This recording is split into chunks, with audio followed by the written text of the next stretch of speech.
श्री रामायण जी की।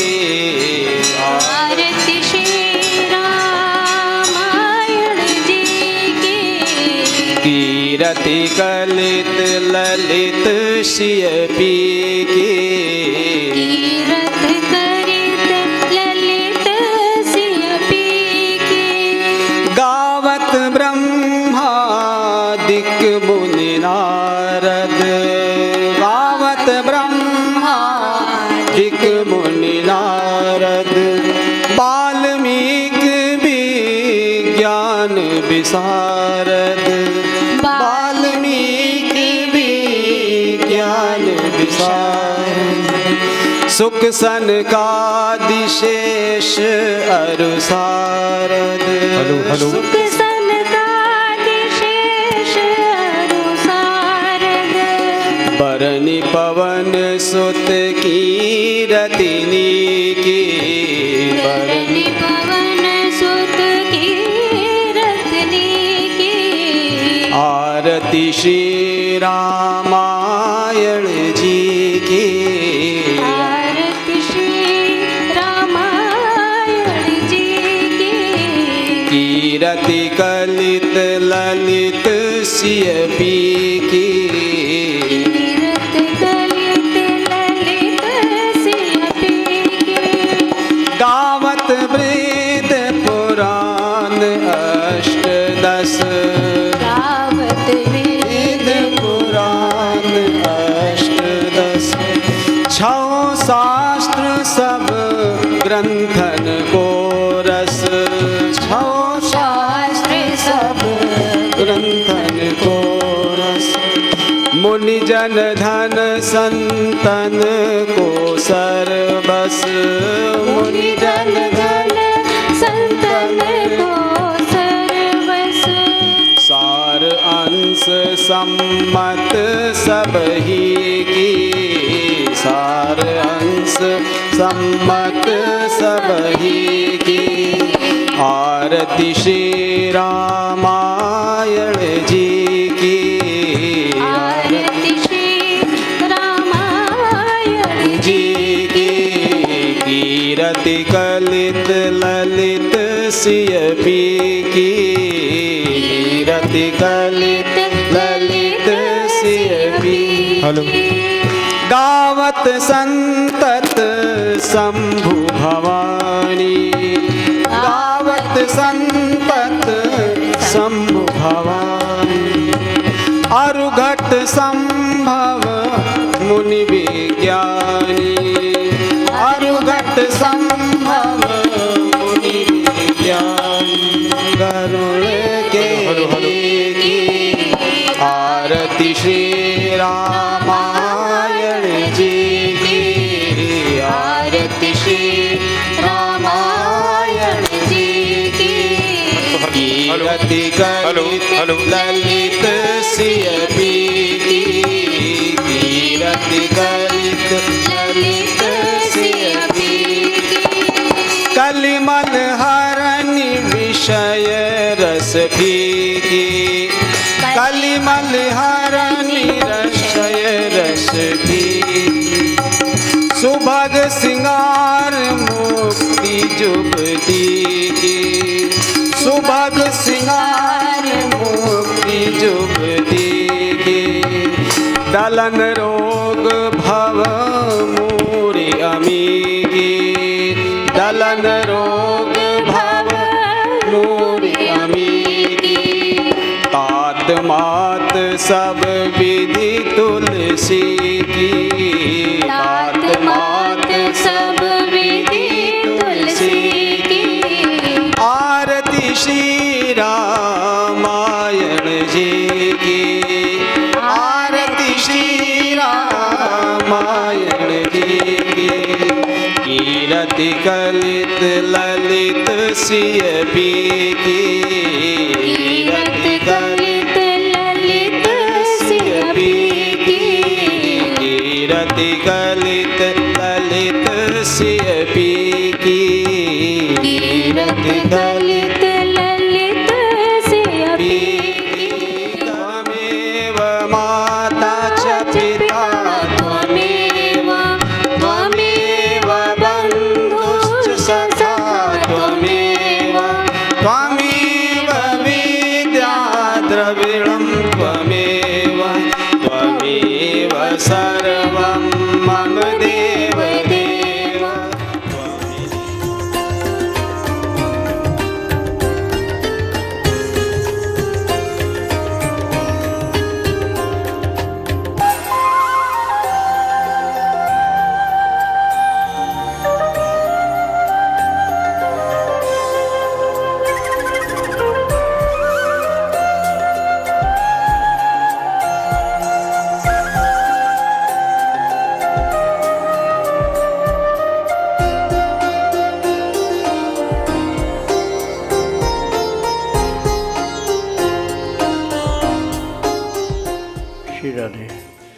अभी आप लोग रामायण जी की आरती श्रवण कर रहे थे।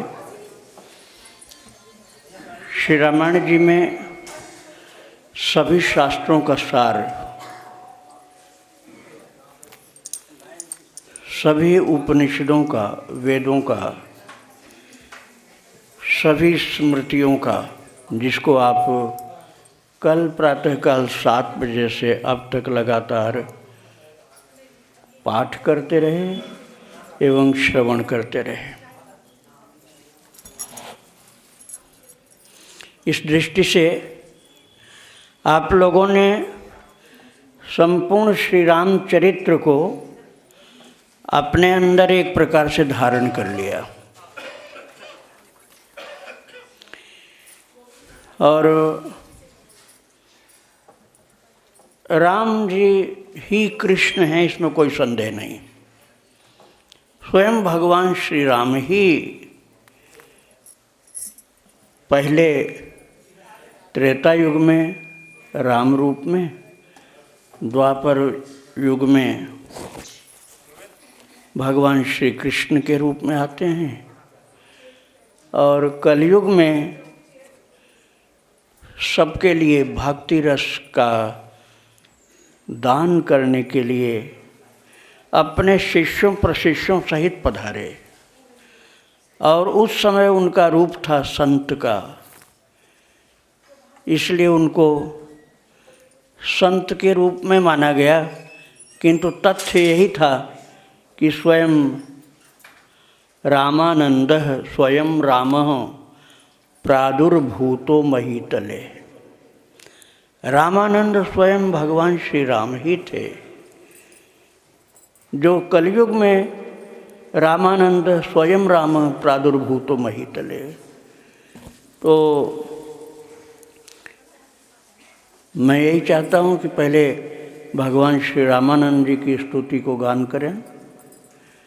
रामानंद भगवान की स्तुति, तो उस गायन में सभी संतों का भी स्मरण हो जाएगा और गुरु रूप में भगवान को हम नमन कर लेंगे। उसके बाद आगे का कार्यक्रम चलेगा। श्री राधे राधे।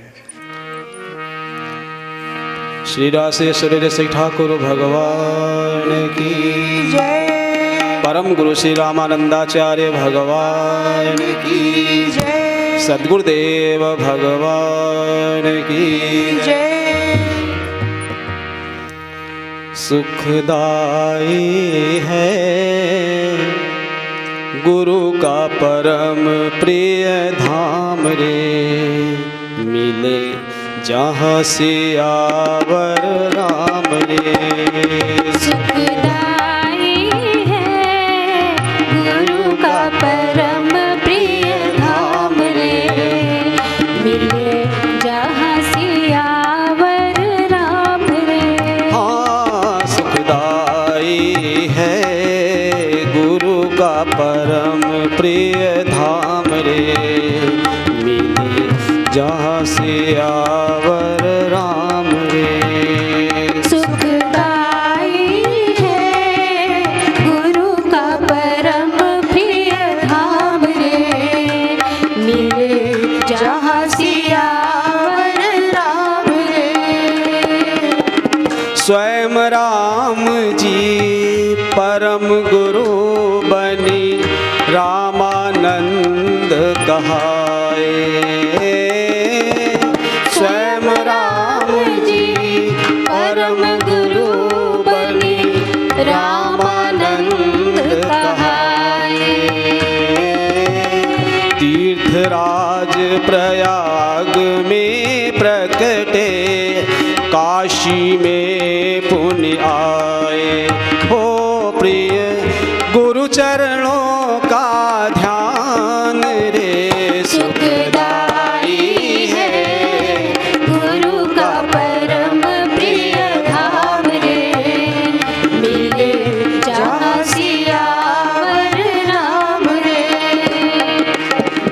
द्वादश महाभागवत प्रकटे, गुरु सेवा को धाये। द्वादश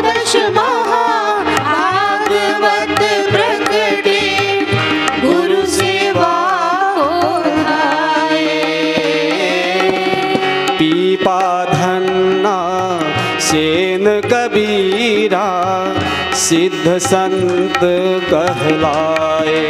हो गुरु सेवा ही केवल काम रे, सुखदाई है गुरु का परम प्रिय धाम रे, मिले जहाँ सियावर राम रे।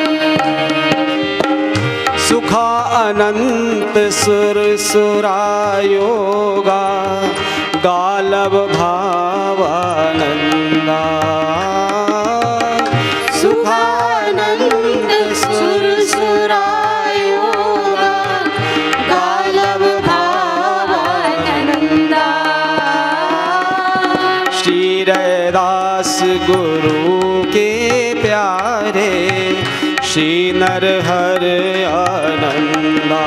हो नित गाए सीताराम रे, सुखदाई है गुरु का परम प्रिय धाम रे, मिले जहाँ सियावर राम रे। तीन आर्त चरणों में आते दुख से मुक्ति पाते। दीन आर्त चरणों में आते दुख से मुक्ति पाते। नित्य असंभव संभव करते वैष्णव जन हर्षाते। हो नित देवे मुक्ति दान रे, सुखदाई है गुरु का परम प्रिय धाम रे, मिले जहाँ सियावर राम रे। देवादास परम लघु सेवक भक्ति याचना करता।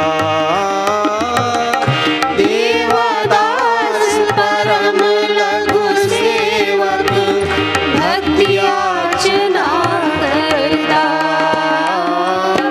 कुछ अदेय नहीं शक्ति निधे गुरु, तुम ही करता धरता।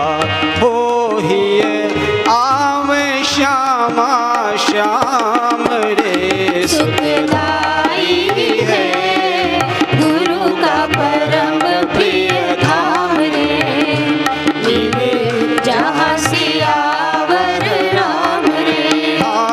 सुखदाई है गुरु का परम प्रिय धाम रे, मिले जहाँ सियावर राम की जय, राधा रानी की जय। श्री सद्गुरुदेव भगवान की जय।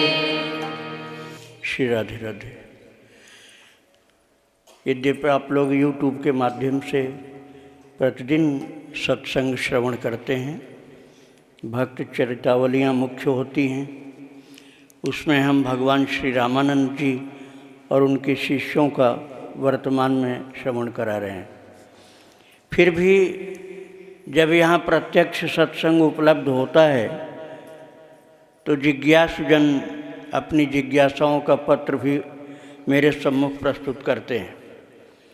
अभी एक आया है जिज्ञासा पत्र, गुरु शिष्य परंपराएं क्या होती हैं और इनका आपस में व्यवहार की मर्यादा में क्या है, भक्ति मार्ग में ये अलग अलग संप्रदायों का क्या महत्व है और ये क्यों, इनमें बहुत विपरीत मान्यताएं होती हैं जिससे भक्तों के हृदय में अनेक संशय उत्पन्न होते हैं। यदि शिष्य जागृत स्वप्नावस्था में अपने गुरुदेव जी के साथ अनेकानेक क्रीड़ा करता हो तो क्या उसे गुरु एवं परमात्मा की असीम अनुकंपा समझना चाहिए?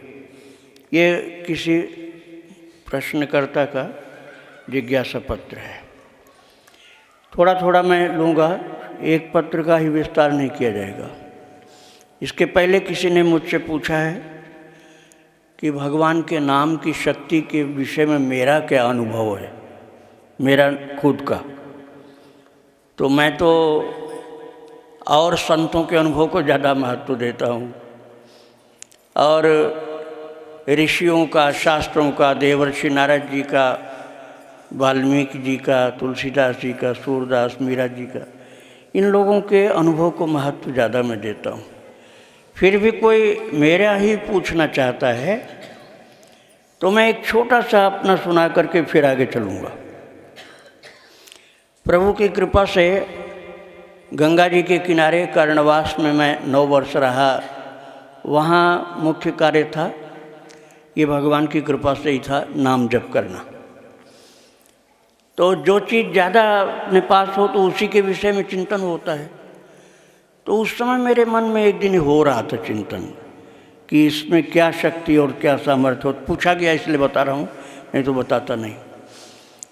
तो आकाश से बिजली कौंध रही थी, मेघमाला आकाश में आच्छादित थी, इतनी जोरों की तड़ित चमक रही थी, मोटी जैसे चमकीली सी पीली धार गिरे ऐसे। और मैं अकेला था। जो लोग देखे होंगे कर्णवास में उस कुटिया को, वो ज़्यादा याद कर पाएंगे। तो ऊपर एक गुंबद था, उसके नीचे वाले कमरे में, ग्राउंड फ्लोर पर नहीं, फर्स्ट फ्लोर पर मैं बाहर, रात को 11 बजे की बात है, मैं खड़ा हुआ था, माला जप की झोली और माला मेरे हाथ में थी, और बिल्कुल एकाकी, दूसरा कोई नहीं था। ठाकुर जी का नाम उनकी कृपा से जप रहा था। अब मैं देख रहा हूँ कम से कम 2-2.5 फीट चौड़ी एकदम तेज धारा ऊपर से गिरती थी, जोर की गर्जना के, तड़तड़ाहट के साथ। और महाराज, अब मेरे मन में पता नहीं कैसे प्रभु की इच्छा से बात आ रही थी कि ये तो बहुत घातक चीज़ है, तड़ित बिजली, लेकिन राम नाम की भी तो शक्ति होती होगी। बस ये सोच ही रहा था मैं। उसी समय वो खुली सी जगह है, कमरा नाम मात्र का ही है, गंगा जी का दर्शन हो रहा था। इतनी जोर की चमक हो रही थी कि साफ दिखलाई पड़ रही थी। बादल में से एक सीधी इतनी मोटी चमचमाती हुई बिजली आई, और जिस दरवाजे पर मैं खड़ा हुआ था उसी दरवाजे में से अंदर गई, कमरे के अंदर। कुछ कहा नहीं जा सकता कितना टाइम लगा होगा, शायद एक सेकंड लगा होगा, इससे ज़्यादा नहीं। और मैं वैसे के वैसे, जैसे कोई मूर्ति खड़ी हुई वैसे खड़ा रह गया। मैं कुछ सोच ही नहीं सका कि इसमें क्या किया जाए, वैसे खड़ा रहा। आँखें एकदम चौंधिया के बंद सी हो गई। और महाराज, वहाँ जितनी बिजली की चीज़ें थीं, जैसे पंखा, बत्ती, वायरिंग, एक सेकंड भी नहीं लगा होगा, सब जल के राख हो गई। सब जल के राख, बल्ब और पंखा और वायरिंग सारी, ऊपर की नहीं नीचे की भी। और जो एक फ्रेम सा था उस दीवार में, लोहे का, जैसे अलमारी का फ्रेम होता है, उसमें शायद जाके टकराई वो। इतना सीमेंट उखाड़ दिया कि अंदर जो दीवार थी उस कमरे के अंदर, कम से कम 4-6 टोकरी सीमेंट का प्लास्टर एक साथ गिरा। बस छत नहीं गिरी। छत गिर गई होती तो आज हम आपके सामने नहीं होते। केवल छत नहीं गिरी, प्लास्टर गिरा, और प्लास्टर बारीक होके गिरा, पाउडर जैसा, और एकदम अंधेरा छा गया। बिजली तो चली गई क्योंकि सब फूंक गया। मेरे हाथ में टॉर्च थी। टॉर्च से मैंने देखा धुआं और धूल सा छाया हुआ। लेकिन अब मैं क्या कहूँ, ठाकुर जी की कृपा कहूँ या माला में जो जप चल रहा था उसकी विशेषता कहूँ, कि मुझे एक क्षण को न बेहोशी आई, न चक्कर आया, और न कोई किसी प्रकार की चोट खसोट लगी, न कहीं घाव हुआ, न मैं गिरा। हाँ, मैं उस समय चकित रह गया देख करके कि वो आई हुई बिजली फिर वापस गई। आते और वापस जाते मैंने देखा, कमरे के अंदर आई, उसी कमरे के अंदर जिसके दरवाजे को पकड़ के मैं खड़ा था। फिर मैं टॉर्च लेके नीचे गया देखने के लिए। ऊपर का तो मैंने देख लिया, पंखा बल्ब सब फूंक गया था, वायरिंग सारी की सारी जल के राख हो गई थी। नीचे गया तो हम मेन स्विच जल गई थी। तो मैंने सोचा कि शायद ये ठाकुर जी ने नाम की शक्ति दिखलाई है क्या, कि नाम महाराज रक्षा करते। नाम महाराज हर विपत्ति काल में हमारे साथ रहते हैं, वो रक्षा करते हैं। इसका अनुभव शायद प्रभु ने कराया है। तो मैंने ये अपने साथ की घटी हुई घटना आपको सुनाया। अनंत महिमा है, उसमें से एक अंश मैं जो देख सका था वो आपको सुना रहा था। वृंदावन बिहारी लाल की, राधा रानी की जय। अब ये पूछ रहे हैं कि गुरु शिष्य परंपराएं क्या होती हैं। अरे भाई, आज जो इंटरनेट है ना, अभी हम लोग यहाँ ये सब सत्संग कर रहे हैं और विदेशों में भी लोग देख रहे हैं, बाद में भी देखते रहेंगे, पता नहीं अनंत काल तक इसको देखेंगे, सुनेंगे, अनुभव करेंगे, लाभ करेंगे। ये सब पहले तो था नहीं। तो गुरु के द्वारा प्रदत्त शिष्यों के माध्यम से ही आगे, जैसे परदादा की चीज़ दादा को, फिर पिताजी को, फिर बेटे को, फिर बेटे के बेटे को, ऐसे मिलती जाती है। ऐसे जो परंपरा ज्ञान क्रमशः मिलता था, उसी को गुरु शिष्य परंपरा कहा जाता था। थोड़े में मैंने बता दिया आपको। अब भक्ति मार्ग की जो बात अलग अलग होती है, ये कह रहे हैं, तो अलग अलग तो होगा ही भाई। कोई तो भगवान को अपना बेटा मान लेता है, अब कोई कहता है कि हमारे पिताजी हैं। कोई तो बेटा माना, कोई पिताजी मान लिया, और किसी ने छोटा भाई मान लिया, सुदर्शन सिंह चक्र जी, कनू। और ऐसा कनू का रिश्ता था छोटे भाई का कि स्वयं राधा रानी ने सुदर्शन सिंह चक्र जी को जेठ जी कह करके प्रणाम किया था। उस रिश्ते को मान लिया प्रभु ने और प्रणाम किया। और चक्र जी महाराज ने राधा रानी को दोनों हाथ उठा के आशीर्वाद दिया था बरसाना में। आप चक्र जी की चरितावली 51 भाग में सुनेंगे तो आपको याद, सुने होंगे तो याद आ गया होगा, नहीं तो आप बाद में सुन लीजिएगा। तो किसी ने शिष्य माना, वशिष्ठ जी शिष्य मानते हैं, सांदीपन जी शिष्य मानते हैं, किसी ने गुरु माना। शिष्यस्ते हम शाधिमां त्वं प्रपन्नम, गीता जी के दूसरे अध्याय का 7वां श्लोक। यच्छ्रेयः स्यान् निशितं ब्रूहि तन्मे, शिष्यस्तेऽहं शाधिमां त्वां प्रपन्नम। हे प्रभु, मेरा आपका जो एक मित्र का रिश्ता था वो पीछे छूट गया।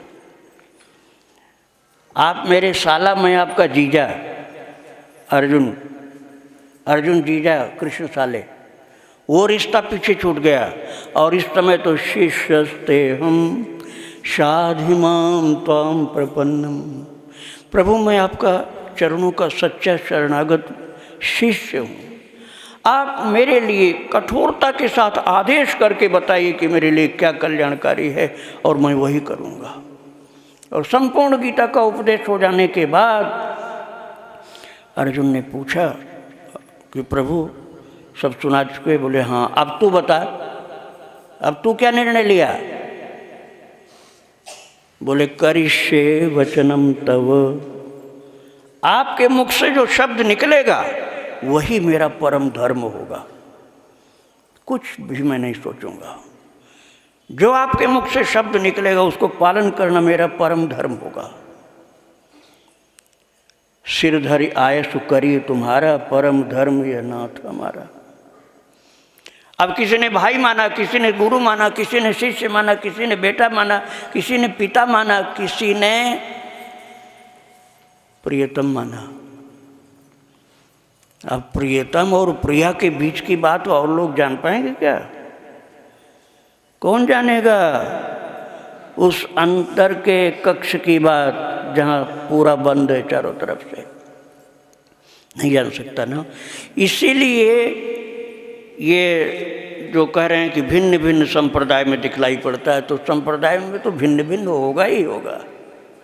अब सूरदास जी तो वात्सल्य भाव में पूजा करेंगे, लेकिन आप किसी को छोटा बड़ा नहीं कर सकते हैं। श्री गया प्रसाद जी महाराज कन्हैया को वात्सल्य भाव से देखते हैं, और राधा बाबा और हनुमान प्रसाद पोद्दार जी महाराज माधुर्य भाव से उपासना करते हैं। फिर भी वात्सल्य भाव के परम भक्त गया प्रसाद जी के पास हनुमान प्रसाद पोद्दार जी और राधा बाबा आते हैं। आप यदि कहें कि माधुर्य भाव ऊंचा है और वो बड़ा है, तो बच्चे की पूजा करने वाले के पास क्यों आए? कोई छोटा बड़ा नहीं। जो प्रभु को प्यारा हो गया, भगवान से प्यार करने लगा, वो सब भगवान का अपना होता है। 9वें अध्याय में गीता जी में कहा है, समोहम सर्वभूतेषु न मे द्वेष्वेस्तु न प्रिय ये भजन्तु तो माम भक्त्या मयि तेषु चाप्यहम्। यद्यप मैं सबके लिए बराबर हूँ, यद्यप सम न राग न रोषा गहे न पाप पूर्ण गुण दोषा तदपि करें सम विषम विहारा भगत अभगत हृदय अनुसारा। इसलिए भिन्न भिन्न होता ही है। आप क्या एक जैसा व्यवहार कर लोगे बच्चे के साथ और पति के साथ? नहीं कर सकते। करोगे तो पाप लग जाएगा। पति के साथ जो व्यवहार होगा वो बच्चे के साथ आप नहीं कर सकती हैं माता लोग। ऐसे शिष्य के साथ जो व्यवहार होगा गुरु के साथ नहीं कर सकते हो, नहीं हो सकता ना। तो भिन्न भिन्न हो गए अपने आप। और स्वप्नावस्था की जो बात है, प्रश्न स्वप्नावस्था की किया गया प्रश्न है, तो स्वप्न यदि भगवान गुरु संत भगवत भक्त का हो तो उससे कल्याण ही होता, उसमें तर्क करने की कोई ज़रूरत नहीं है। और ये नहीं है, भगवान नहीं है, उसमें गुरु नहीं है, संत नहीं है, भक्त नहीं है, तो स्वप्न बेकार की चीज़ होती है, उसका कोई कुछ भी महत्व नहीं होता है। जगन में स्वप्न सत हरि भजन जगत सब सपना, सत हरि भजन जगत सब सपना। सपने का मतलब कुछ नहीं। तो ये प्रश्न का मैंने उत्तर दे दिया इस परिचय का। और एक प्रश्न पहले का था मेरे अनुभव की बात नाम की। अब एक भजन सुनाइए आप लोग, इसके बाद फिर अगला लिया जाएगा टॉपिक। रूप लीला चतुष्टयम नित्यम सच्चिदानंद विग्रहम रामस्य नाम रूपम च लीलाधाम परात्परम। रामस्य नाम रूपम च लीलाधाम परात्परम एतच्चतुष्टयम नित्यम सच्चिदानंद विग्रहम। ये श्री वाल्मीकि जी का रामायण का श्लोक। अद्वैत वेदांत में नाम रूप मिथ्या होता है। वेदांत जानने वाले हमारी निगाह पड़ गई महाराज जी के ऊपर, तो हमने बोल दिया। पीछे बैठे हैं अद्वैत वेदांत के विद्वान हैं। अद्वैत वेदांत में नाम रूप मिथ्या होता है। श्री राधा बाबा भी नाम रूप मिथ्या ही मानते थे। आगे मैं सुनाऊंगा आज राधा बाबा की थोड़ी बातें। लेकिन फिर तो ऐसे परिवर्तित हुए हैं राधा बाबा कि प्रेम सत्संग सुधामाला अपनी पुस्तक में नाम नाम नाम रटो, कुछ भी नहीं नाम रटो। फिर नाम रूप लीला धाम के ही पीछे पड़ गए। तो जब प्रभु का साक्षात्कार होता है तब बात कुछ दूसरी हो जाती है, और जब तक साक्षात्कार नहीं होता तब तक अध्ययन के अनुसार कुछ दूसरी बात रहती है। तो चले अरे मन चलो अयोध्या धाम। अयोध्या धाम, आज हम लोग श्री वृंदावन धाम में हैं, लेकिन मन से अयोध्या चलेंगे। शरीर से तो श्री वृंदावन धाम में हैं, मन से अयोध्या धाम चल रहे हैं। क्योंकि आज वहाँ बहुत भीड़, बहुत रेल पेल है भक्तों की, धक्का मुक्की की भीड़ की। और कनक भवन में इतनी भीड़, इतनी लाइन लगी होगी मेला सा। और राम जन्मभूमि में और जितने मंदिर वहाँ हैं सब मंदिरों में अपार भीड़। अयोध्या धाम है प्रभु का, राम जी के अवतार की भूमि है। राम जी के उस लीला भूमि को स्वयं श्री वशिष्ठ महाराज लाए थे साकेत से। साकेत से लेकर के आए थे और सरयू मैया को भी ले आए थे। 7 पुरियाँ हैं ना, अयोध्या, मथुरा, माया, काशी, कांची, अवंतिका, पुरी, द्वारावती, चैव सप्तैते मोक्षदायिका। उनमें पहली मोक्षदायिका पुरी है अयोध्या। मोक्ष देने का अब जो नहीं भक्ति को बिल्कुल समझा होगा ना, वो कहेगा अरे मोक्ष कैसे हो जाएगा। ब्रह्म सत्यम जगन मिथ्या जीवो ब्रह्मैव न पर। जब तक हम ब्रह्म भावना में पूर्ण रूप से टिक नहीं जाएंगे मोक्ष का। लेकिन ये 7 पुरियों को भगवान ने मोक्ष की शक्ति दी, मोक्ष देने की शक्ति। तो आज उसी अयोध्यापुरी को हम स्मरण करने जा रहे हैं पद में, आप उसे श्रवण करिए। श्री राधे राधे। मन चलहु अयोध्या धाम, अरे मन चलहु अयोध्या धाम, अरे मन चलहु अयोध्या धाम। कीर्तन करहु राम भक्तन संग, कीर्तन करहु राम भक्तन संग, सुमिरहु सीताराम, सुमिरहु सीताराम। अरे मन चलहु अयोध्या धाम, अरे मन चलहु अयोध्या धाम।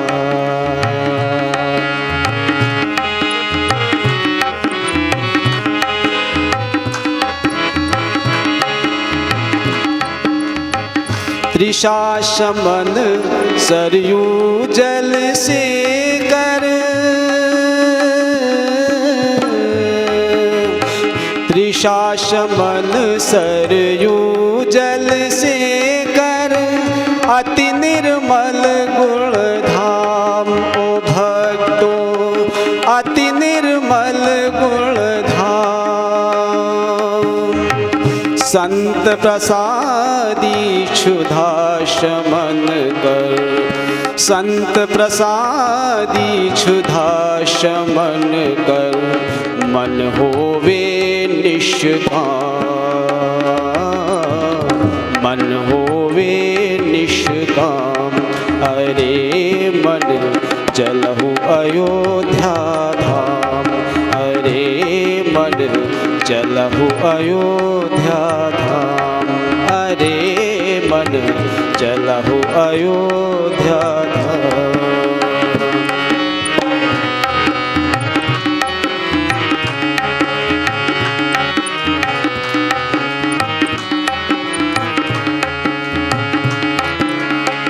कथा सुधाकर पान कर्ण पुट,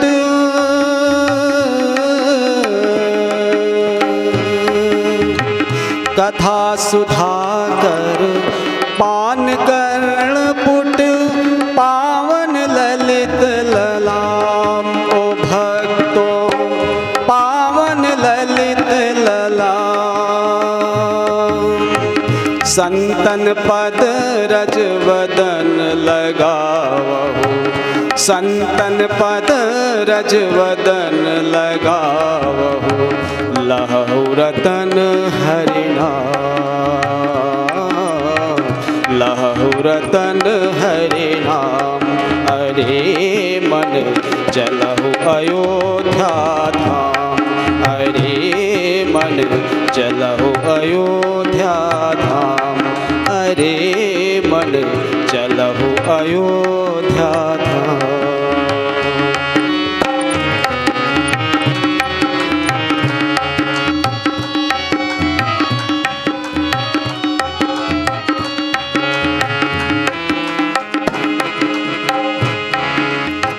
धूप लगे तो वन प्रमोदया,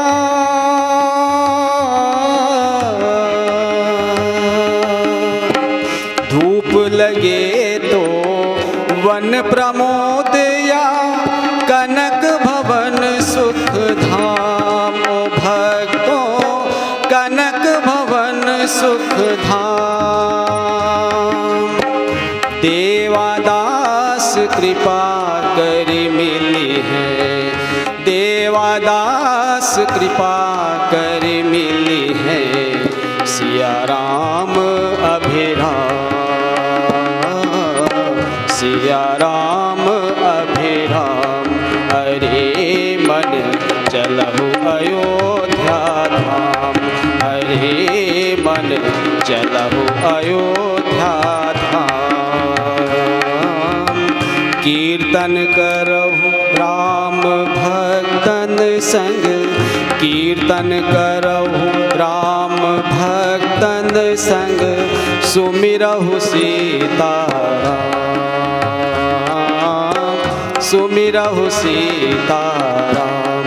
हरे मन चलहु अयोध्या धाम, हरे मन चलहु अयोध्या धाम, हरे मन चलहु अयोध्या धाम। सियावर रामचंद्र की जय।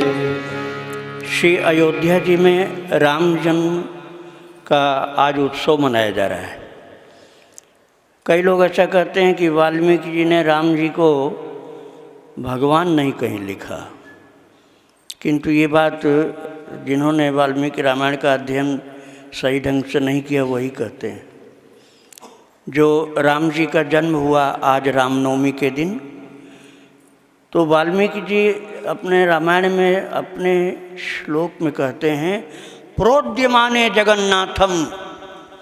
जगन्नाथ अर्थात भगवान जगत के नाथ प्रभु ठाकुर जी। प्रोद्यमाने जगन्नाथम सर्वलोक नमस्कृतम, सर्वलोक नमस्कृतम। प्रोद्यमाने जगन्नाथम सर्वलोक नमस्कृतम।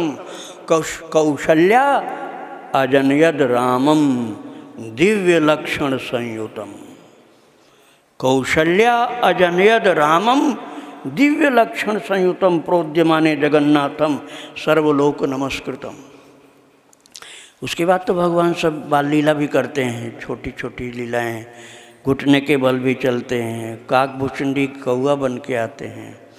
मुझे एक बात याद आ गई, आपको बता दूं। जब श्री महाअवतार बाबा ने, जिनका चरित्र आप लोग सुन चुके हैं, जिनकी उम्र है 2030 साल इस समय, साउथ में जन्म हुआ था, हिमालय में, ज्ञानगंज में और कहाँ कहाँ रहते हैं वो तो वही जाने। तो महाअवतार बाबा ने एक रूप बदल करके श्री रामानंद सागर जी को कहा था कि रामायण बना, रामायण का सीरियल बना, संसार का कल्याण होगा। और बाद में उस संत जब अंतर्धान हो गए तब उनको स्वप्न में उन्होंने बताया कि मैं महाअवतार था, महाअवतार बाबा था मैं। अब वो सब ठाकुर जी की कृपा से हो रहा था। सबसे बड़ी समस्या कब आई? आप लोगों ने उत्तर रामायण में देखा होगा, जब बाल राम के साथ काक भुसुंडी का खेल होता है, याद आया होगा सर। कई लोग सोचते हो कि कोई पुतला बनाया गया है, नहीं, पुतला नहीं है। बहुत चिंता थी सबको, रामानंद सागर को, उनके भाइयों को, उनके बेटे को, सबको चिंता थी कि कौआ हम कहाँ से लाएं जो सामने बैठे, खेले कूदे और छीने खाए और भागे और रोए रुलाए, नहीं सब नाटक करे, कौआ कहाँ से लाए? और कौआ तो पाला भी नहीं जा सकता, पाल भी नहीं तो छोड़ते ही उड़ जाएगा वो तो। महाराज आपको बहुत आश्चर्य होगा कैसी ठाकुर जी ने व्यवस्था की है।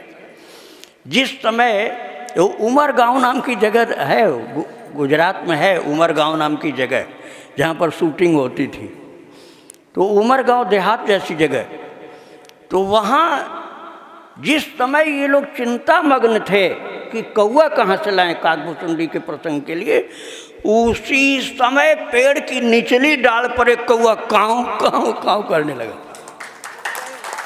बिल्कुल उसी समय। और सब चकित होकर देख रहे हैं। और रामानंद सागर ने कहा आप लोग बैठो, किसी को साथ नहीं लिया, बोले आप लोग बैठो। कैमरा वाला सावधान था, वो उधर कैमरा घुमा लिया और रामानंद सागर अकेले गए उस पेड़ के डाल के नीचे और हाथ जोड़ के बोले काकभूषुंडी जी महाराज आप कृपा करके आ गए। बोले काकभूषुंडी जी महाराज आप कृपा करके आ गए, रामायण सीरियल को आप ठीक ठीक बनवा दोगे, मुझे विश्वास है। अब आपसे इतनी विनती है कि जो मेरा छोटा सा बच्चा जो बाल राम बनाया गया उसके पास आ जाओ। महाराज कौवा उड़ करके उस बच्चे के सामने बैठ गया आकर के। रामानंद सागर ने जो प्रार्थना किया आप इस बच्चे के सामने आकर बैठ जाओ जो राम बनाया गया, और जो आकर के बैठ गया बस उनके आंखों में प्रेम के आंसू आ गए रामानंद सागर के। बोले अब कैमरे वाले को इशारा किया तुम चालू रखना। खाने को कुछ दिया था, वो कौवा झपटता है, वो ऐसे हाथ करता है बच्चा, जो राम जी बनाए गए ना बाल राम, वो कौवे के सिर पर ऐसे हाथ मारते, कौवा फड़फड़ाता है, फिर भी उड़ता नहीं है। आपने उत्तर रामायण में देखा होगा, कौवा उड़ के भागता नहीं, फड़फड़ाता है पंख, और फिर ऐसे सिर करता, फिर ऐसे सिर करता, वो हाथ से बार बार उसके सिर पर मारते रहते हैं बालराम, वो भागता नहीं है। महाराज 10 मिनट तक कैमरा में उसको रिकॉर्ड किया गया और उसके बाद फिर प्रसादी जब दे दिया वो सर से उड़ करके गया कौवा। 10 मिनट तक रिकॉर्डिंग हुई थी वीडियो की, और फिर वो कौवा दिखलाई नहीं पड़ा कभी। रामायण सीरियल बनने में आगे तो बहुत टाइम लगा, लेकिन फिर वो कौवा कभी नहीं आया, न दिखलाई पड़ा। और इस तरह से भगवान श्री राम ने चमत्कार करके रामायण सीरियल के उत्तर रामायण वाले भाग को पूरा काकभूषुंडी प्रसंग को तैयार कर दिया। ये सारा इंतजाम ठाकुर जी का रहता है। इसीलिए गीता जी के 3रे अध्याय में भगवान ने कहा है प्रकृते क्रियमाणानि गुणैः कर्माणि सर्वश अहंकार विमूढ़ात्मा कर्ताहम् इति मन्यते। अहंकार के कारण व्यक्ति कहता है मैं करता हूँ, मैंने किया है, नहीं मैं होता तो कौन करता। ये अहंकार केवल मनुष्य के पास रहता है, लेकिन वास्तविकता ये है कि ठाकुर जी ही सारा इंतजाम करते रहते हैं। नहीं तो महाराज कलयुग में इतना अनुग्रह, इतनी कृपा कि जो 1000 वर्ष में साधना करने पर मिलता था सतयुग में, वो मिलता था त्रेता युग में 100 वर्ष में, द्वापर में 1 वर्ष में। तदहना प्राप्यते कलौ, व्यास जी कहते हैं तदहना प्राप्यते कलौ, वही एक दिन रात दिन तुम जुट जाओ तो तुम्हारी 24 घंटे की साधना में वो 1000 वर्ष वाले सतयुग की जो प्राप्ति होती थी वो प्राप्त हो जाएगा। अब बताओ कलयुग के प्राणी भाग्यशाली रहे ना। इसलिए कलयुग समयुग आन नहीं, जो नर कर विश्वास, गाय राम गुण गण विमल भवतर विनय प्रयास। हम लोगों का लिए भक्ति का सीजन दिया है प्रभु ने। इस सीजन में जितनी फसल उपजा लोगे वैसा और कभी सीजन फिर नहीं आने वाला है। इसलिए भक्ति का सीजन है कलयुग। महाराज जो कन्हैया के अवतार काल में बंदर थे ना, आप लोग इसको खराब मत मानना, जो कन्हैया के देखो राम जी के अवतार काल में जो बंदर थे वो तो सब देवी देवता थे, देवता लोग बंदर बन के आए थे और भालू बन के आए थे, बंदर भालू बन के आए थे। लेकिन जो द्वापर में कृष्ण के समय में बंदर थे, उनमें से बहुत सारे बंदर वो थे जो राम की सेना में खाए पिए बिना परेशान रहते थे, खाने को नहीं मिलता था तब भी लड़ते रहते। तो भगवान ने उनको कहा था बहुत खिलाऊंगा बहुत खिलाऊंगा बहुत खिलाऊंगा, चिंता मत करो। वो बंदर आए द्वापर में, कृष्ण अवतार में, और महाराज आज वो बंदर सब साधु बन करके पैदा हो गए हैं कलयुग। वो द्वापर में जो बंदर थे ना कृष्ण अवतार काल में, वो कलयुग में साधु बन करके पैदा हो गए। इसलिए भंडारों की कोई कमी नहीं थी। रात दिन भंडारे चलते हैं अयोध्या जी में और श्री वृंदावन धाम में, चित्रकूट में, क्योंकि हम लोग भैया पिछले जन्म के वो कन्हैया के बंदर हैं, इसलिए खाने को खूब देते हैं। पुरा महर्षय सर्वे दंडकारण्यवासिनः, गर्ग संहिता में लिखा हुआ है, पुरा महर्षय सर्वे दंडकारण्यवासिनः। जब राम जी वन में गए थे तो दंडकारण्य के जो ऋषि थे, दंडक वन अर्थात पंचवटी की तरफ का वन, तो उन्होंने जब दर्शन किया श्री सीता राम जी का चित्रकूट में, मुख्य रूप से चित्रकूट में, राम जी की चरण दबाने की सेवा जानकी मैया को मिली थी और किसी को नहीं। वनवास काल में कोई चोट लग जाए, कुछ धोने की जरूरत हो, कांटा आदि लग जाए तो लक्ष्मण जी लगते थे।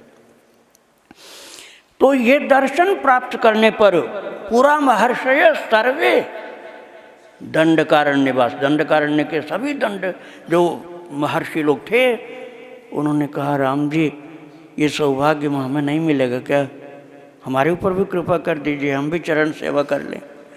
बोले चिंता मत करो, कलयुग में तुम गोपी बन जाओगे, कलयुग में तुम, द्वापर में तुम गोपी बन जाओगे, और द्वापर में गोपी बनने के बाद कलयुग में तुम रसिक संत बन जाओगे, रसिकाचार्य संत। जो रसिकाचार्य संत हुए ना वो कलयुग में और द्वापर में वो गोपी बन करके आए, जो दंडक वन में ऋषि लोग थे। तो हम इसलिए बता रहे हैं कि ये हमारे प्रभु जो हैं भक्तों को ऐसे निभाते हैं कि कहीं भी छोड़ते नहीं हैं, खाली भटकने के लिए नहीं छोड़ते हैं। एक भजन और सुनिए, फिर मैं आपको इस श्रृंखला में अभी राधा बाबा की बात और सुनाऊंगा। श्री राधे राधे। अब ये बात तो कहने में थोड़ा संकोच लगती है कि कई लोग बहुत पढ़े लिखे हो करके ये बोल देते हैं, बड़ी बड़ी उपाधि होती है उनके पास, कि केवल राम राम रटने से क्या होगा। कुछ अज्ञान में, कुछ अहंकार में, कुछ ऐसे बोल देते। लेकिन जिन्होंने राम राम रटा है उन महान पुरुषों से पूछा जाए तब पता चलता है। और अनंत हुए हैं ऐसे। गया प्रसाद जी महाराज अभी 20-25 साल पहले थे, श्री पोद्दार जी महाराज 50 साल पहले थे, राधा बाबा 25 साल पहले थे, और अनंत संत थे। तो कलयुग में विशेष कृपा प्रभु ने की है। नाम प्रताप प्रकट कलिमाही, रामचरितमानस के दोहे की एक अर्धाली है। नाम प्रताप प्रकट कलिमाही, कलयुग में नाम महाराज का प्रताप प्रकट है। तो जग के बखेड़े में हरि नाम सार, ये आप भजन सुनने जा रहे हैं, इसमें आपको सुनने को ये सब मिलेगा। श्री राधे। राम नाम की लूट है, लूट सके तो लूट, अंतकाल पछताएगा जब प्राण जाएंगे छूट। जग के बखेड़े में है, जग के बखेड़े में है हरि नाम सार। बोलो हरे राम राम, बोलो हरे राम राम, बोलो हरे राम राम, बोलो हरे राम।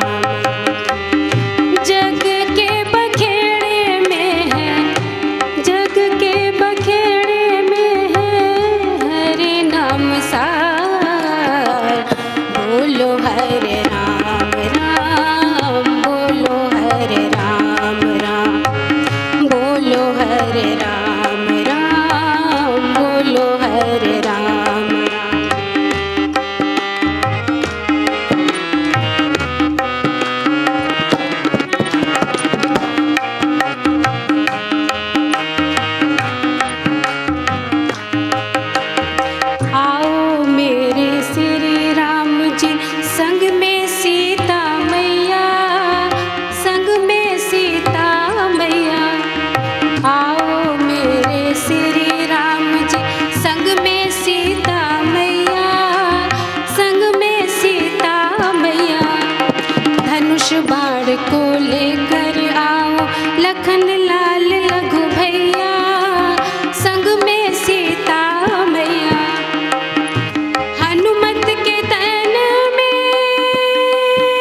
को निज आशीष दीजे, हे भव पार करैया, हे भव पार करैया।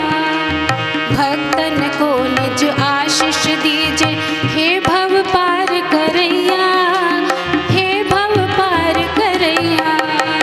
देवादास चरण रति मांगे, मेरे राम रमैया, हे भव पार करैया। पाए हमें ना हो, पाए हमें नाथ, पाए हमें नाथ, सिया राम प्यार। बोलो हरे राम राम, बोलो हरे राम राम, बोलो हरे राम राम, बोलो हरे राम। जग के बखेड़े में है, जग के बखेड़े में है हरे नाम सार। बोलो हरे राम राम, बोलो हरे राम राम, बोलो हरे राम राम, बोलो हरे राम, बोलो राम राम राम, बोलो राम राम राम, बोलो राम राम राम, बोलो राम राम राम, बोलो राम राम राम, बोलो राम राम राम, बोलो राम राम राम, बोलो राम राम राम, बोलो राम राम राम।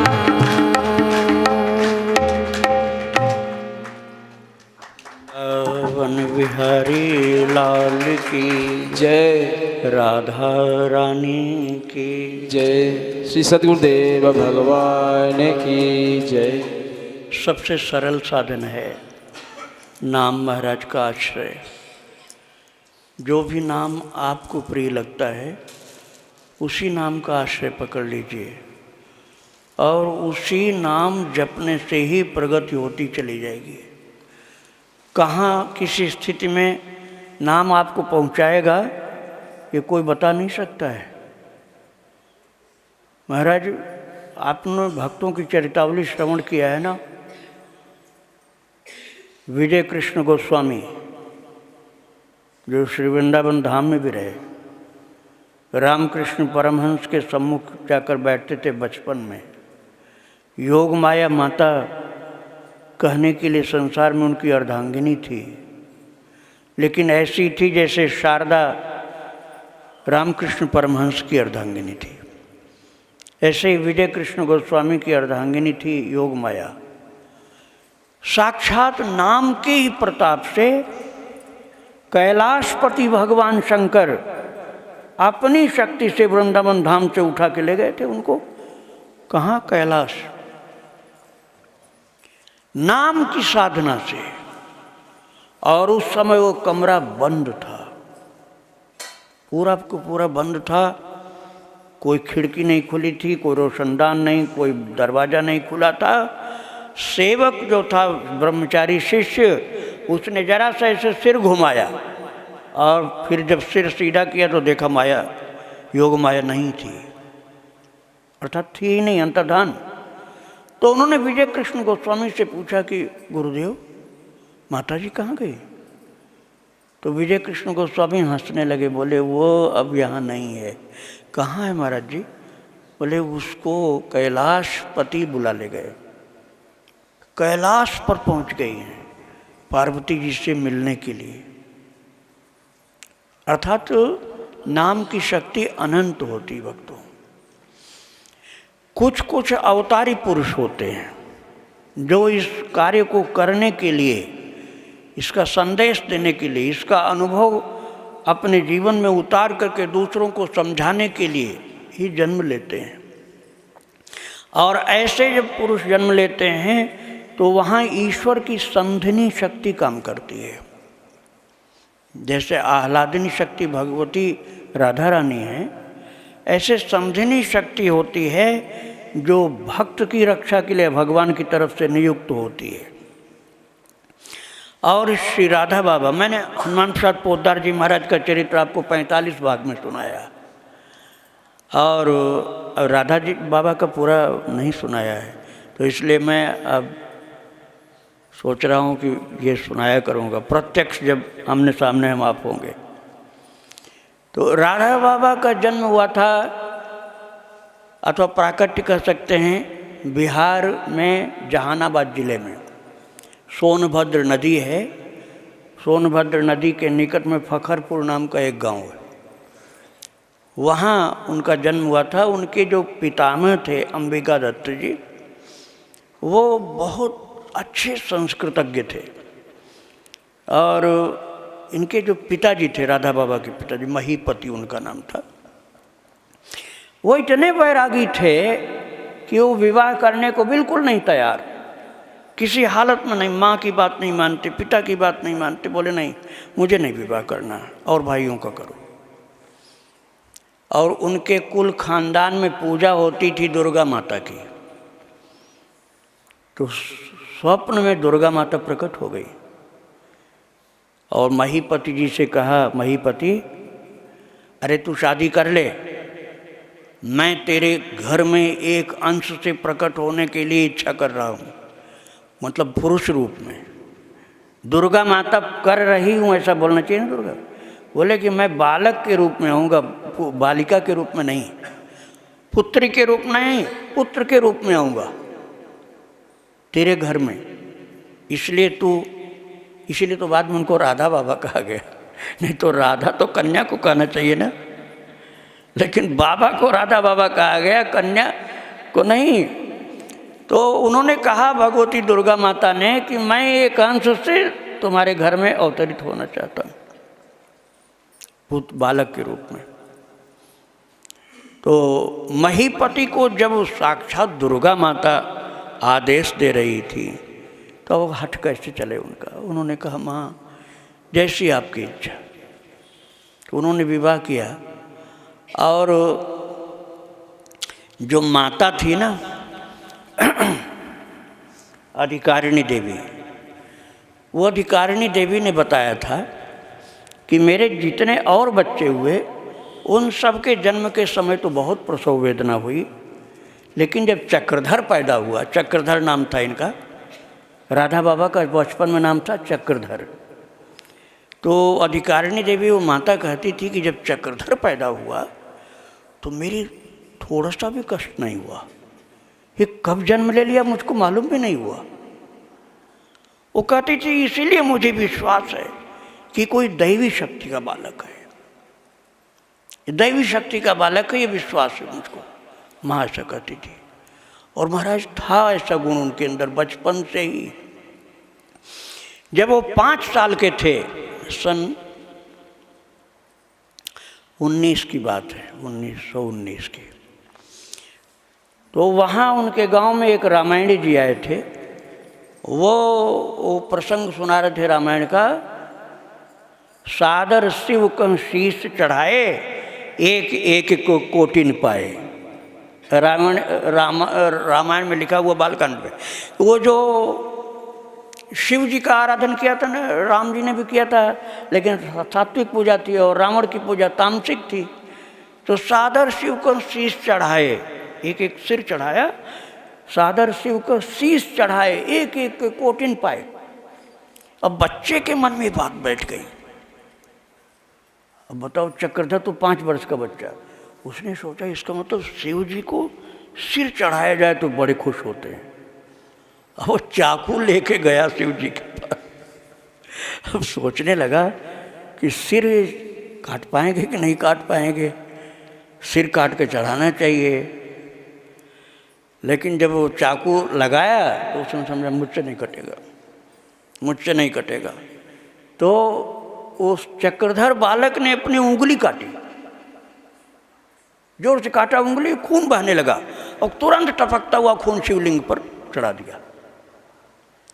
और उसके बाद वो भाग गया कपड़ा वपड़ा बांध के। जब भाई आए शिव जी की पूजा करने, उनके बड़े भाई, तपस्वी नाथ उनका नाम था, तो जब वो पूजा करने के आए तो उन्होंने देखा अरे शिवलिंग पर तो खून पड़ा हुआ, इस शिवलिंग पर खून कहाँ से आ गया?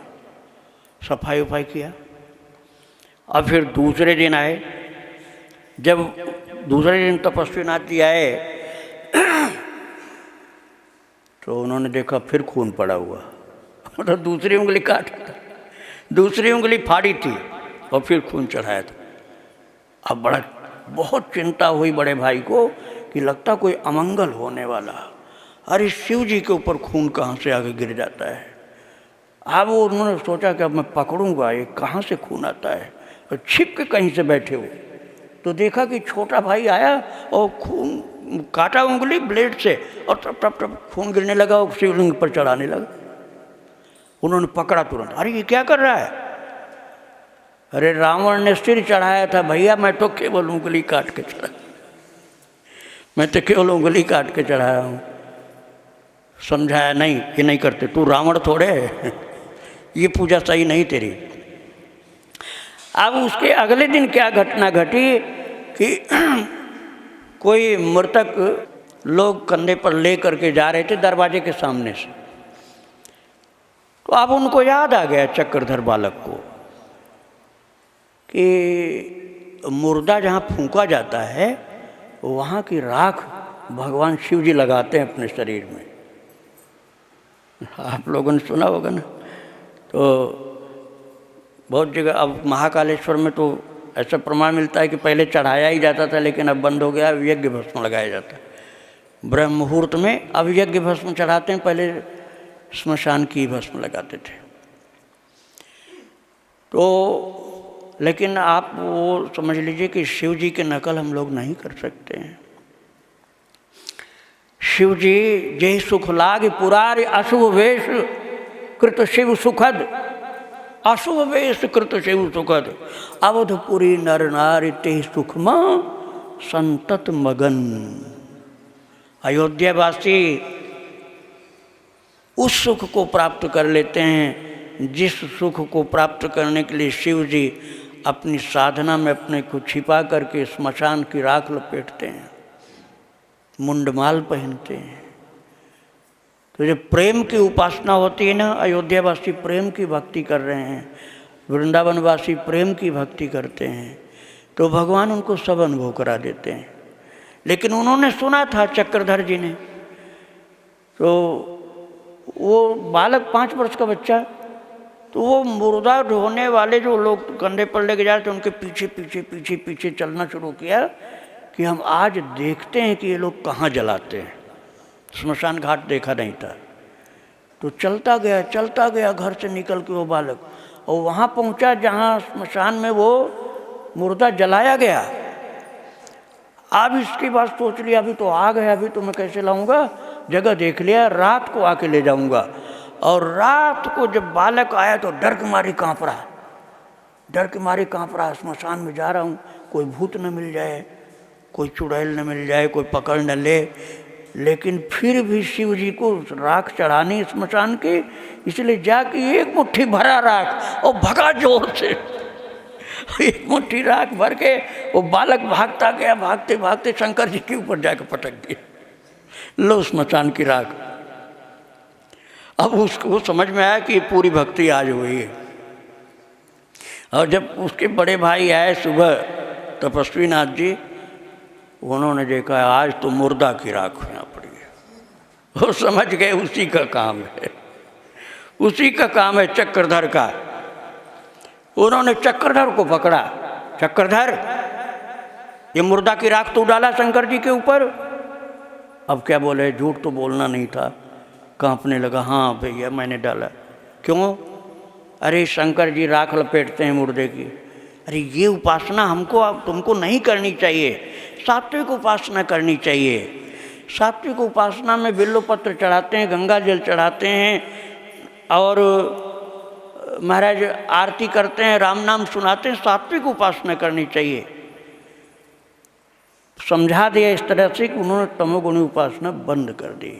थोड़ा राम नाम शिव जी को सुना लो, आप लोग भी कीर्तन बोल दो राम नाम का, सीताराम राम राम कुछ भी बोलो, भगवान राम जी का नाम। सीताराम सीताराम सीताराम जय सीताराम सीताराम सीताराम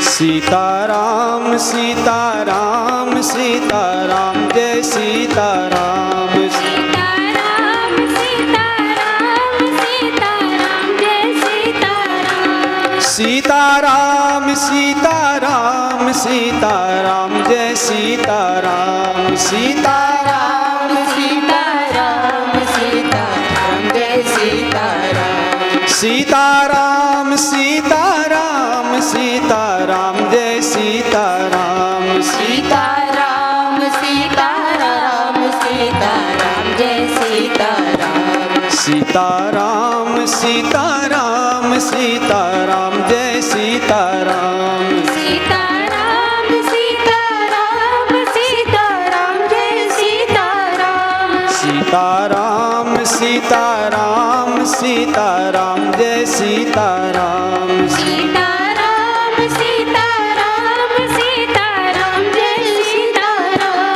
सीताराम सीताराम सीताराम जय सीताराम सीताराम सीताराम सीताराम जय सीताराम सीताराम सीताराम सीताराम जय सीताराम सीताराम सीताराम सीताराम जय सीताराम सीताराम सीताराम सीताराम जय सीताराम सीताराम सीताराम सीताराम जय सीताराम श्यावर रामचंद्र की जय। भक्तों, भगवान को आप जो कुछ सुनाओ, गा करके कोई पाठ करो या कोई भजन सुनाओ या संस्कृत का श्लोक सुनाओ, कोई स्तुति स्तोत्र सुनाओ, तो उसमें ठाकुर जी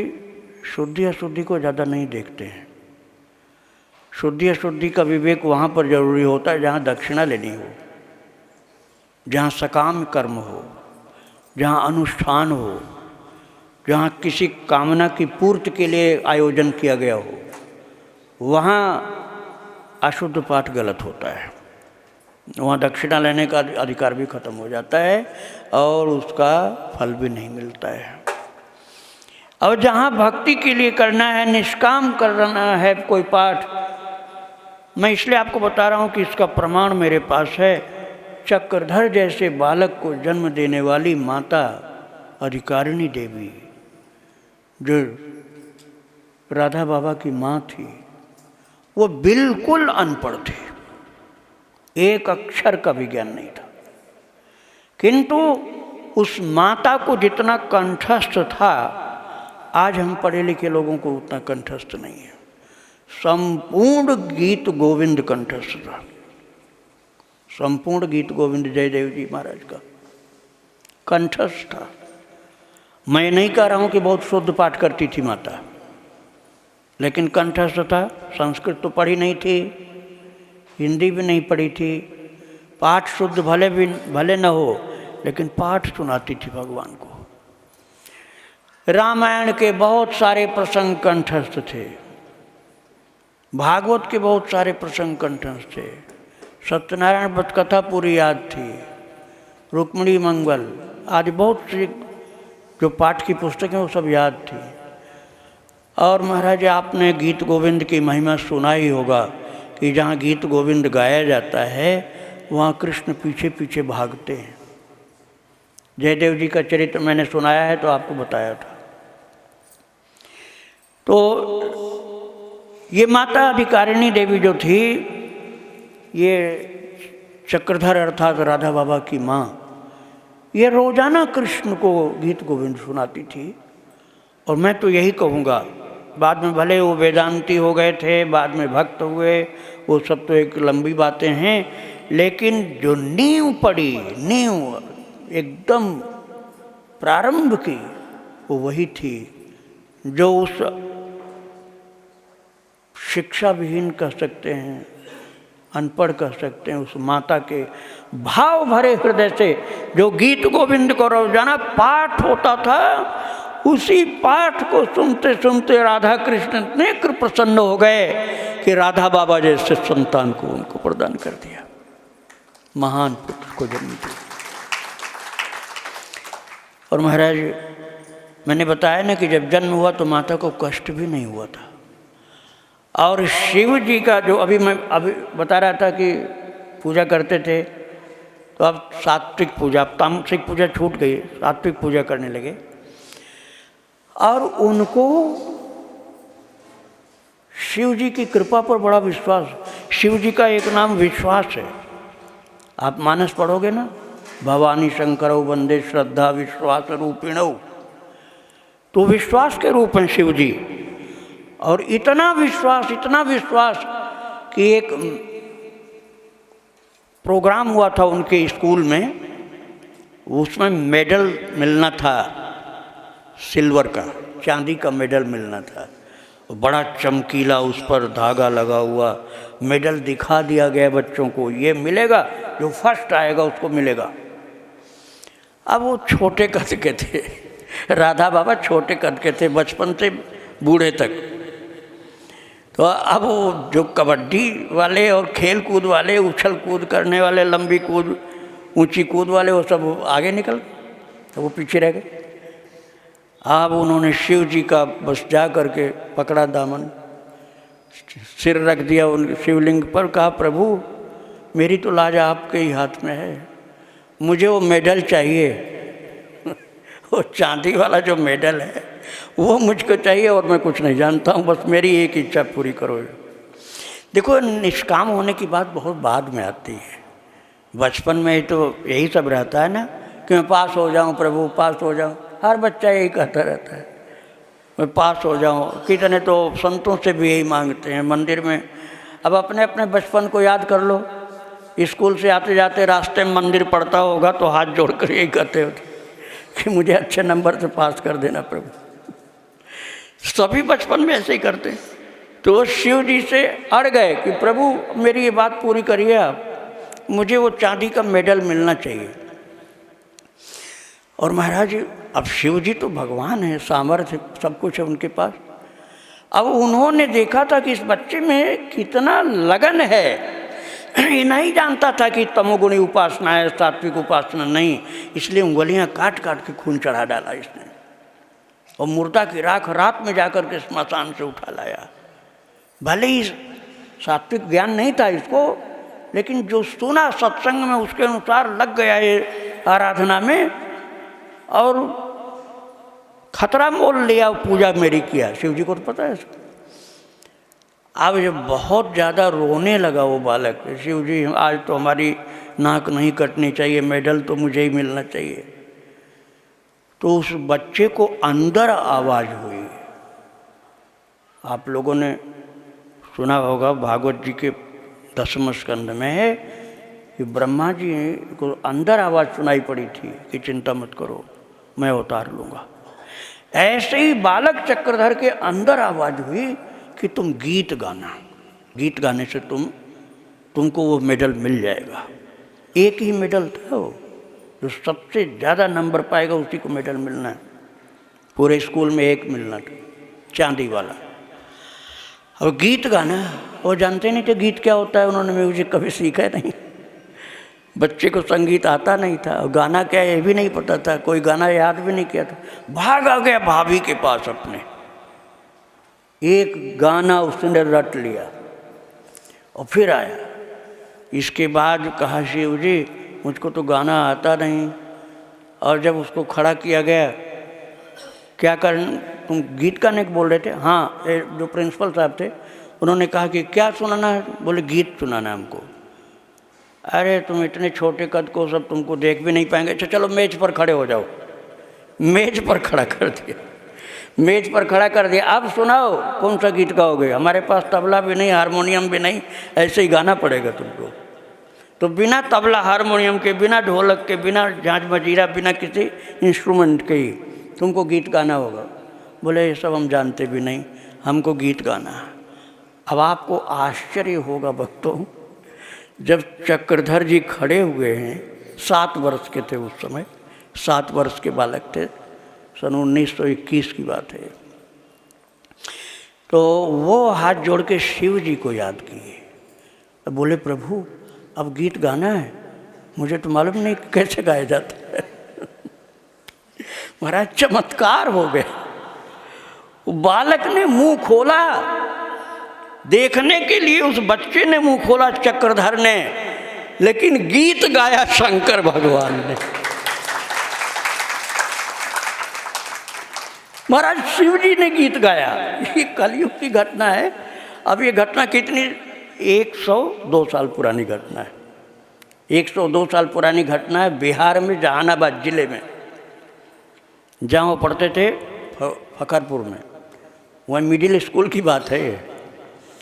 तो जब वो शिव जी ही गा रहे हैं महाराज, आप कहेंगे भला शिव जी क्यों गाएंगे? अरे उस बच्चे पर रीझ गए थे प्रभु, उस बच्चे पर रीझ गए थे। और ये बात कैसे आप भूल जाओगे कि दुर्गा माता ने कहा था कि मैं एक अंश से तेरा बेटा बन के आने वाली हूँ।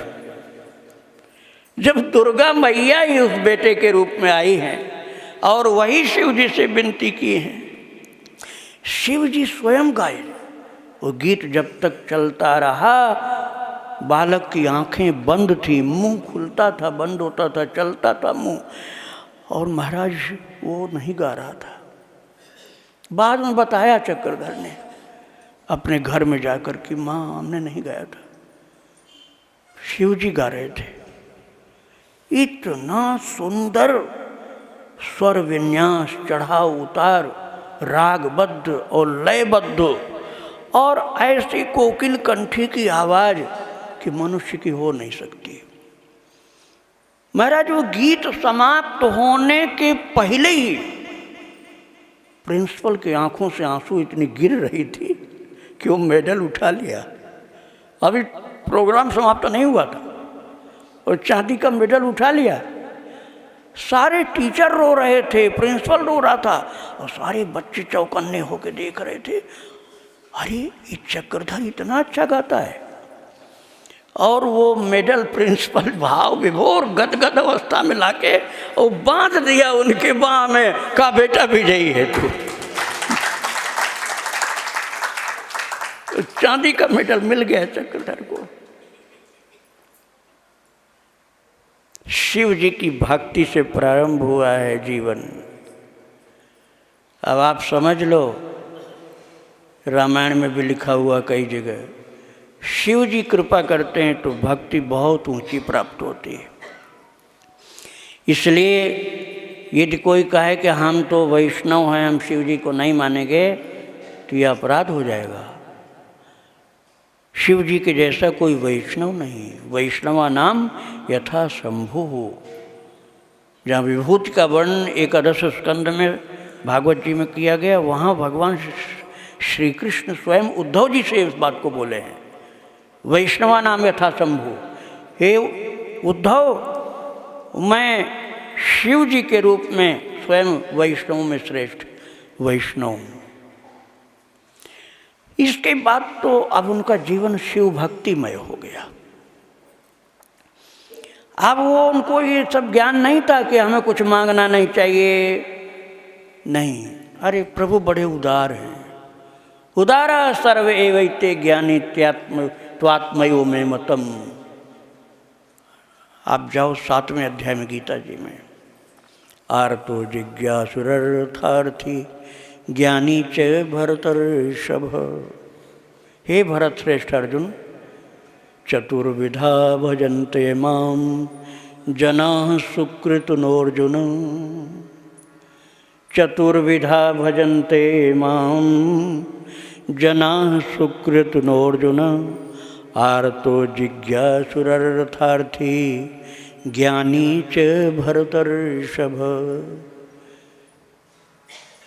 राम भगत जग चारि प्रकारा, सुकृति चार्यु अनग उदारा। आर्तो जिज्ञासुरर्थार्थी ज्ञानी चे भरतर्षभ। तेषां ज्ञानी नित्ययुक्त एक भक्तिर्विशिष्यते। निष्काम भक्त ऊपर है, ये निस्संदेह, लेकिन ठाकुर जी कहते हैं उदारा सर्व एवैते, उदारा सर्व, एक नहीं सारे अर्थात चारों, उदारा सर्व एवैते ज्ञानी त्वात्मैव मे मतम। सुकृति चारु अनघ उदारा, चारों सुकृति हैं, चारों अनघ हैं, निस्वाप हैं, चारों उदार हैं। राम भगत जग पारी चारि प्रकारा। और महाराज उस बच्चे की भोले भाली बुद्धि वाली सच्ची शिव भक्ति इतनी प्रिय लगी भगवान शिव को कि वो बच्चा जो सोचता वही उसको प्रभु दे देते हैं। उसके मन में छोटी छोटी बातें मैं बता रहा हूँ। मेला गया माँ के साथ, तो मन में सोच रहा था कि मैया से तो कहूँगा नहीं, पता नहीं इसके पास पैसा हो कि नहीं। शिव जी मुझे पेंसिल मिटाने वाला रबड़ चाहिए। कागज़ में पेंसिल से लिखते हैं तो वो मिटाने वाला रबड़ चाहिए। बोले बाबा अब मैया के पास पता नहीं इतना पैसा है कि नहीं। पहली दुकान पर वो मैया जब खड़ी हुई अधिकारिणी देवी तो बोली अरे चक्रधर चलिए रे मैं रबड़ खरीद दूँ, और रबड़ खरीद के दे दिया उसके हाथ। चक्रधर ने समझ लिया कि ये शिव जी ने इसके अंदर एक प्रेरणा की एक रबड़ खरीद के दे। और महाराज जो उनके मन में आता था कि मिठाई खानी, ये भोजन करना, इतना तारतम्य जुड़ा हुआ था शिव जी से चक्रधर का कि वो मन में आई बात और वही मिठाई कोई दोस्त ला के दे देता था। ऐसी अद्भुत शिव भक्ति थी।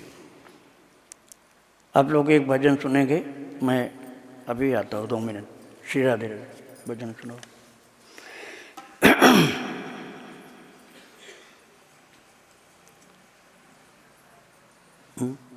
कौन सा?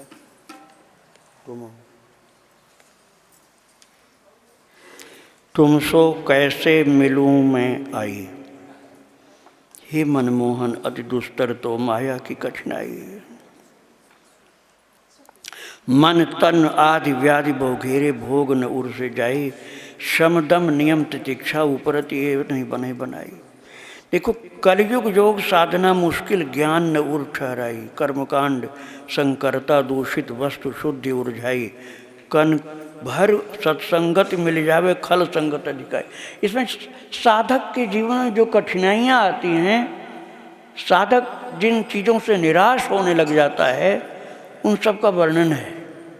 और ऐसी परिस्थिति में हम भगवत चरणाश्रित होकर के प्रभु से विनती करें तो कठिनाइयाँ दूर हो जाती हैं।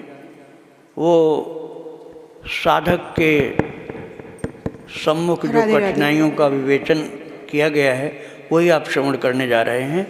अभी उसके आगे पुनः सत्संग चलेगा। श्री राधे राधे। तुम सो